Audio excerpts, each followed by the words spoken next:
সারা রাজ্যের পাশাপাশি মালদাতেও বিভিন্ন প্রকল্পের শিলান্যাস এবং উদ্বোধন এবং উপভোক্তাদের হাতে সরকারি সুবিধা প্রদান অনুষ্ঠান অনুষ্ঠিত হলো মঙ্গলবার।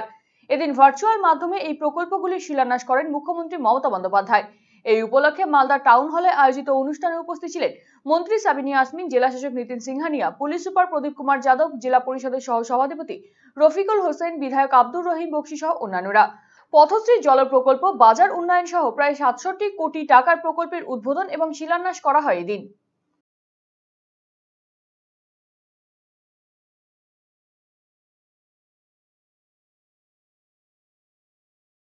টোটাল অ্যাকচুয়ালি প্যাকেজ উদ্বোধন হয়েছে।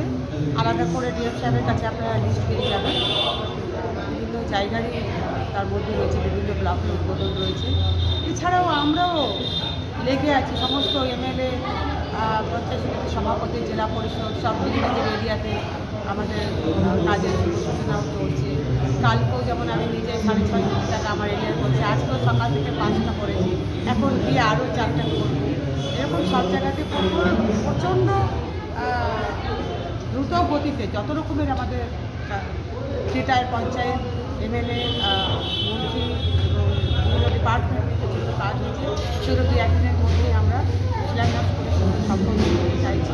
কাজের কোনো অসুবিধা নেই এবং আমরা যেখানেই যাচ্ছি বাংলার মানুষ খুব সন্তুষ্ট আছে, মালদার মানুষ খুব সন্তুষ্ট আছে কাজের জন্য কোনো এডুকেশন নেই।